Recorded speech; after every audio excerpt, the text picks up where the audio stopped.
अस्सलाम वालेकुम गाइस, कैसे हैं आप सब। यार आज जैसा सीन है ना कि मेरा सुबह है एनटीएस का टेस्ट। मैं कुछ चीज़ों को रिकॉल कर रही थी। इट्स जस्ट लाइक एक तो मैंने कुछ स्टार्ट किया था एक्टिव पैसिव, क्योंकि मुझे थोड़ा सा रिकॉल करने की उसको ज़रूरत थी। तो मैंने सोचा साथ साथ आप लोगों से बातें करती हूँ, साथ साथ में शेयर करती हूँ कि क्या करना है। सुबह मेरा एग्ज़ाम था, वो मैंने एक कोर्स था उसी में रजिस्टर किया था। It's regarding digital marketing and SEO. So it's a government based programme. सो देखते हैं अभी कल का क्या बनता है, उसका क्या हालात जाते हैं। सो बेसिकली एक्टिव वॉइस वो होते हैं जिसमें हम कह सकते हैं कि जो सब्जेक्ट है, द सब्जेक्ट, मेरी राइटिंग को इग्नोर कीजिएगा, मैं बहुत अभी रफ काम कर रही हूँ, टाइम कम है मेरे पास, दैट्स वाई। अब इसमें क्या होता है ना, जो हमारे पास सब्जेक्ट होता है ना वो परफॉर्म करता है कोई एक्शन। मतलब सब्जेक्ट जैसे फॉर एग्जांपल मैं हो गई, मैं सब्जेक्ट हूँ आई, परफॉर्मिंग समथिंग, कोई एक्शन परफॉर्म किया जा रहा है। फॉर एग्जांपल मैं कह देती हूँ आई कुक्ड द मील, ठीक है। तो मैंने एक मील बनाया, ठीक है, आई कुक्ड द मील। अब इसमें क्या है कि मैंने क्या किया, मैं सब्जेक्ट थी, कोई मैंने एक्शन परफॉर्म किया। सिंपल, जो आपका एक सिंपल सेंटेंस होता है, कोई भी चीज़ आप कर रहे हो वो आपके पास आ जाती है एक्टिव में। जैसे मतलब ये एक्टिव वॉइस है पूरा, ठीक है, एक्टिव वॉइस में आ जाता है। अब पैसिव वॉइस हमारे पास क्या होती है कि इसमें ये होता है द सब्जेक्ट, इसमें हमारे पास होता है the subject receive the action. मतलब अब पहले क्या था, पहले सब्जेक्ट जो था, मतलब यानी कि मैं परफॉर्म कर रही थी कुछ।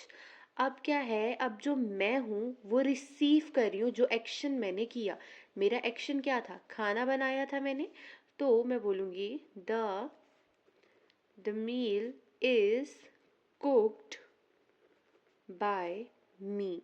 इट्स जस्ट सो सिंपल कि एक्टिव में मैं जो काम कर रही थी, मैंने बताया कि I am doing this this this, ठीक है, आई कुक द मील। और पैसिव में हमारे पास ये आ जाएगा कि अब मैं जो थी, मतलब क्या कहते हैं, जो मैं सब्जेक्ट हूँ, मैंने वो जो काम मैंने किया, जो एक्शन मैंने परफॉर्म किया, वो सब्जेक्ट रिसीव कर रहा है। खाना मैंने बनाया, तो इसको मैं क्या बताऊंगी, the meal is cooked by me, ठीक है। तो इतना छोटा सा इसमें माइनर सा डिफरेंट है एक्टिव और पैसिव वॉइस में, ठीक है। और सेकंड छोटी सी एक चीज़ है, उससे भी रिवाइज कर लेते हैं, types of noun. Types of noun में वैसे तो हमारे पास आ जाते हैं, प्रॉपर नाउन आ जाता है हमारे पास, उसके बाद आ जाता है कॉमन नाउन आ जाता है हमारे पास, उसके बाद हमारे पास आ जाता है अनकाउंटेबल नाउन, ठीक है, फिर हमारे पास आ जाता है काउंटेबल नाउन। नंबर 5 पे हम लिख लेते हैं कॉन्क्रीट नाउन, ठीक है। उसके अलावा नंबर 6 पे लिख देते हैं एब्स्ट्रैक्ट, एब्स्ट्रैक्ट नाउन। और भी नाउन होते हैं हमारे पास जैसे collective noun and all of that, लेकिन हमें मोस्टली फ़िलहाल इनकी ज़रूरत है, ठीक है। मैंने पेपर में कुछ सैम्पल पेपर टली किए तो उसमें इसी से रिलेटेड क्वेश्चंस थे। अब प्रॉपर नाउन क्या होता है, नाउन तो होता है किसी भी चीज़, शख्स या जगह के नाम को बोलते हैं, ठीक है। जैसे ये बुक है, ये लैपटॉप है, this pen, my hand, everything is known, ठीक है। किसी भी चीज़, शख्स, जगह के नाम को बोलते हैं। प्रॉपर नाउन क्या होता है, इसकी सबसे बड़ी पहचान ये होती है कि ये हमेशा कैपिटल वर्ड से स्टार्ट होता है, ठीक है। जैसे अभी कोई भी कैपिटल वर्ड है, ए हो जाए, बी हो जाए, ठीक है। तो इसी तरह अब कन्फ्यूजन आती है। अब जैसे मेरा एक क्वेश्चन था यहाँ पर जो मैं सॉल्व कर रही थी, हाँ पेपर के अंदर था, आई प्लान्ड नहीं, I phoned my mother on Sunday. तो इसमें उन्होंने कहा था कि फाइंड द प्रॉपर नाउन। अब फ़ोन चीज़ें, अब इस तरह की चीज़ें थी तो मुझे समझ, थोड़ा सा कन्फ्यूजन मुझे भी हो गया था।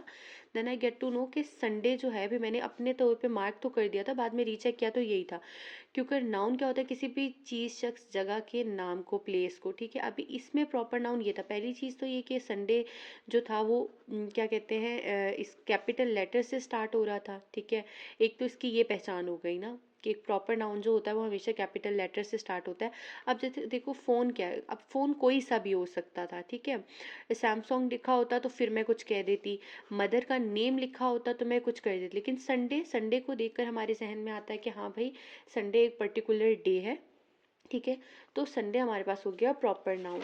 मतलब कोई भी ऐसी चीज़, जैसे किसी का भी नेम, अब मैं अगर यहाँ पर लिख दूँ, फॉर एग्जांपल अगर मैं लिख देती हूँ बॉय, ठीक है। अब बॉय मेरे पास सिर्फ नाउन है, जो मैं कह सकती हूँ ये मेरे पास कॉमन नाउन है, ठीक है। बॉय कोई भी हो सकता है, ठीक है। लेकिन अगर मैं प्रॉपर नाउन को देखूं तो प्रॉपर नाउन में अगर मैं बॉय का नाम लिख देती हूँ अली, तो अली मेरे पास क्या होगा, प्रॉपर नाउन होगा, ठीक है।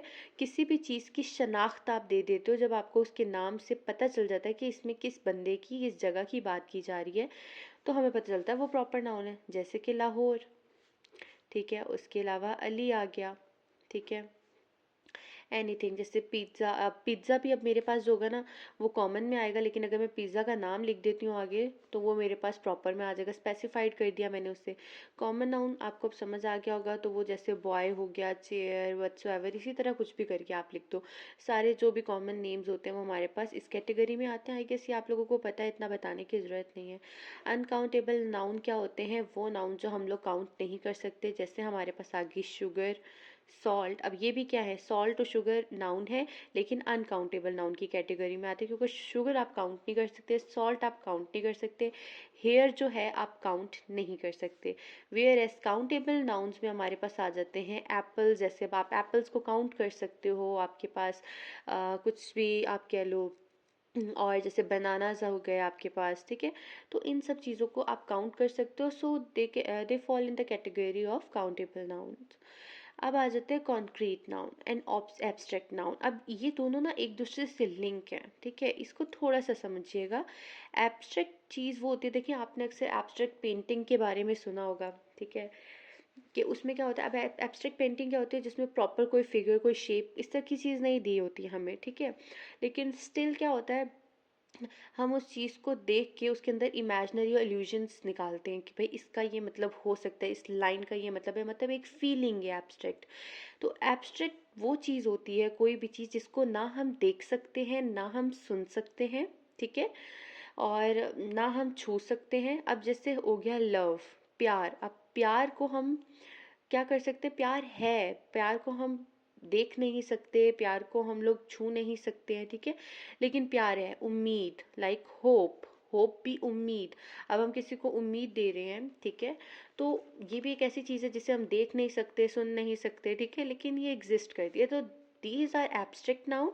अब कंक्रीट नाउन हमारे पास क्या होते हैं, कंक्रीट नाउन में हमारे पास आते हैं वो चीज़ें जो हमारी फाइव सेंसेस, हमारी जो फाइव सेंसेस हैं वो फील कर सकते हैं, देख सकते हैं। अब जैसे कि मैं इसमें एक एग्जांपल दे देती हूँ चेयर की। अब चेयर है और चेयर को हम चेयर पे हम बैठते हैं, सिट करते हैं, तो हम इसे महसूस कर सकते हैं, हम इसे टच कर सकते हैं, ठीक है। तो वो नाउन्स, इसकी इसको आप रिलेट कर सकते हो कॉमन नाउन से, क्योंकि इसके अंदर मोस्टली आते हैं कॉमन नाउन्स। लेकिन वो नाउन आते हैं हमारे पास जिनको हमारी फाइव पाँचों में से कोई एक सेंस ऐसी होगी जो इससे क्या करेगी, महसूस कर सकती है, देख सकती है, सुन सकती है, टेस्ट कर सकती है, ठीक है। तो ये तो हमारे पास हो गए हमारे टाइप्स ऑफ नाउन। अब हम लोग देख लेते हैं लास्ट में एक और चीज़ मैं ऐड कर देती हूँ इसमें, जिसमें हम कहते हैं एडवर्ब ऑफ फ्रीक्वेंसी। अगेन मेरी राइटिंग इग्नोर कीजिएगा, ये सिर्फ मैं अपना रिकॉल कर रही हूँ, साथ साथ साथ में मैंने वीडियो बना दिया है और मेरा बिल्कुल भी मूड नहीं हो रहा पढ़ने का इस टाइम पे। अच्छा, adverb of frequency. First of all हम देख लेते हैं एडवर्ब क्या होता है। किसी भी चीज़ को समझने के लिए ना आपको उसको पता होना, उसके वर्ड्स का मीनिंग पता होना चाहिए, ठीक है।